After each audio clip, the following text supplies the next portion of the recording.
UP और दिल्ली में feet जी के कोचिंग सेंटर पर लगा ताला, छात्र और माँ बाप परेशान, जवाब देने वाला कोई नहीं। नोएडा, गाजियाबाद, भोपाल, वाराणसी, दिल्ली, मेरठ और पटना में फिटजी कोचिंग सेंटर बंद हो गए हैं। ऐसे में हजारों की संख्या में छात्र अब अपने भविष्य को लेकर संशय में हैं। नई दिल्ली, मेरठ, गाजियाबाद, पटना। अगले 2 महीने में होने वाली परीक्षा की टेंशन के बीच कोचिंग सेंटर के बंद होने की खबर। ऐसे माहौल में छात्रों की मनोदशा क्या होगी, इसका अंदाजा आप और हम लगा ही सकते हैं। ये ठीक वैसे ही स्थिति है जैसे किसी को बीच मझधार में छोड़ दिया जाए। फीट जी कोचिंग सेंटर के बंद होने की खबर भी दिल्ली एनसीआर के इन छात्रों के लिए कुछ ऐसी ही है।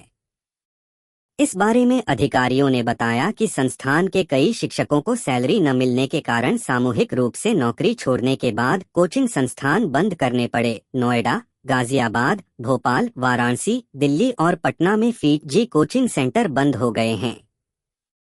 हाल ही में उत्तर प्रदेश के मेरठ में एक सेंटर बंद हुआ है। अधिकारियों के अनुसार सेंटर ने शुरुआत में नोएडा से शिक्षकों की व्यवस्था करने की कोशिश की, लेकिन यह केवल कुछ दिनों तक ही चला। इसके बाद उन्हें संस्थान बंद करना पड़ा। कई अभिभावकों ने पुलिस में शिकायत दर्ज कराई है। कोचिंग संस्थान पर क्या आरोप? इस मामले में आरोप लगाया गया है कि प्राइवेट कोचिंग संस्थान ने उन्हें कोई नोटिस नहीं दिया और न ही उनका पैसा वापस किया। कई तस्वीरों और वीडियो में अभिभावकों को संस्थान की अब बंद हो चुकी शाखाओं के बाहर विरोध करते हुए नजर आ रहे हैं। मेरठ में संस्थान में पढ़ने वाले एक छात्र के अभिभावक ने कहा कि लगभग 6 महीने पहले कुछ राज्यों में कई फिटजी कोचिंग संस्थान बंद हो गए थे। फिटजी सिर्फ इंजीनियरिंग और बेसिक फाउंडेशन में 8, 9 और 10वीं की कोचिंग देता है। फिटजी ने बड़े शहरों में अपने सेंटर बनाए हैं। फिटजी ने अपना फ्रेंचाइजी कभी नहीं दिया। कुछ शहरों में कोचिंग सेंटर के हेड्स को अपना पार्टनर बना लिया। वो हेड अपनी कोचिंग के प्रॉफिट एंड लॉस में पार्टनर होता है।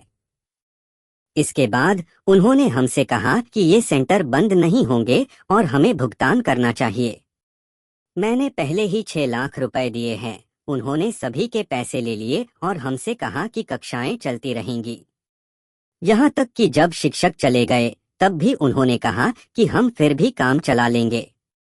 हाल ही में 4 लाख रुपए की फीस जमा करने वाले एक अन्य अभिभावक ने कहा कि फिटजी के एक शिक्षक ने हमें बताया कि अधिकांश फैकल्टी मेंबर इसलिए जा रहे हैं क्योंकि उन्हें कई महीनों से वेतन नहीं दिया गया है। मेरठ के मंगल पांडे नगर में फिटजी का सेंटर पिछले 12 साल से चल रहा था, जिसमें इस समय लगभग 700 स्टूडेंट्स जी की तैयारी कर रहे थे।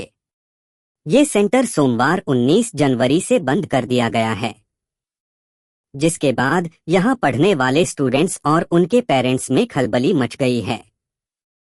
पता चला है कि काफी समय से यहां टीचर्स को सैलरी नहीं मिल रही थी, इसलिए यहां के टीचर्स ने सामूहिक रूप से इस्तीफा देकर कोई दूसरा इंस्टीट्यूट ज्वाइन कर लिया है। इन टीचर्स ने स्टूडेंट्स को ग्रुप में मैसेज करके दूसरे इंस्टीट्यूट में बुलाने का ऑफर भी दिया है। फिटजी में शुरुआत आज से 36 साल पहले हुई थी। देश के लगभग सभी मेट्रो सिटीज के अलावा कई बड़े शहरों में इन्होंने अपने सेंटर्स बनाए। यहाँ टीचर्स की सालाना सैलरी 15 लाख से शुरू होकर 2 करोड़ तक होती है।